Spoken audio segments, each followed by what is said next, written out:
So as we begin our part 3 learning together, I'm going to be guiding us through a visualization demonstration. So settle in for the next 60 seconds or so. We're going to use this to understand the physiology of trauma. So if you feel good with closing your eyes, you can go ahead and do that. If that doesn't feel good, just take your gaze from straight out in front of you down toward the earth. And imagine that you've just walked into your kitchen. Beside you, you notice your sink, the refrigerator, and then your eyes land on the countertop in front of you. And as you look down at your countertop, you notice a beautiful bowl of bright orange lemons. They're so beautiful. You even notice one that's cut up beside the bowl. You pick up one of the uncut lemons and just feel it. You notice the dimples in the rind, its waxy feeling, and even how it puckers on one side. Your curiosity peaks, and you place that lemon down and pick up one of the sliced wedges. Picking up that wedge, you draw it up close to your nose, inhaling the scent of lemon. You even give it a little bit of a squeeze, just enough to see beads of juice pooling onto that lemon. And then you tilt your head back, open your mouth, and squeeze that sour lemon juice into your mouth. Notice what's happening in your body right now. Ooh, chances are you might be wincing, you're probably salivating. Your body is preparing for the lemon.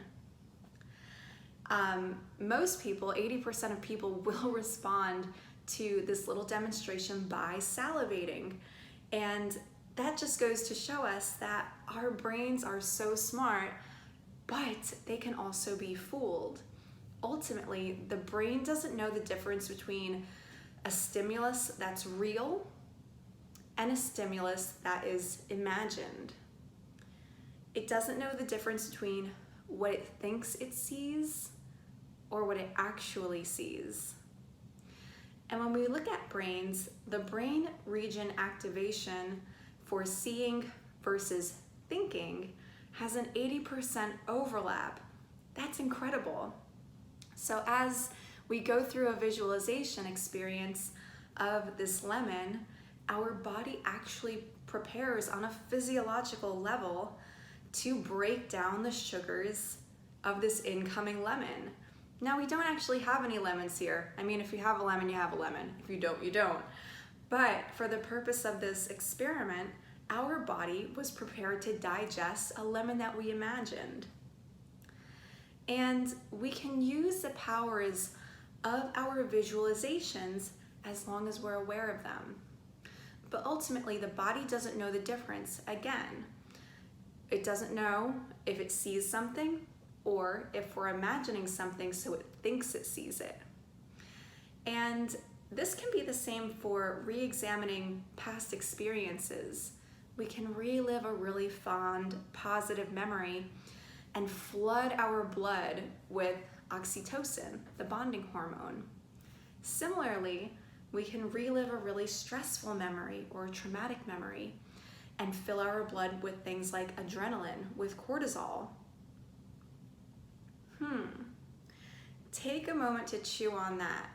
Now, this is all very interesting, and these purposes that the body carries out, these processes, are very noble. Ultimately, our body's only job is to keep us alive.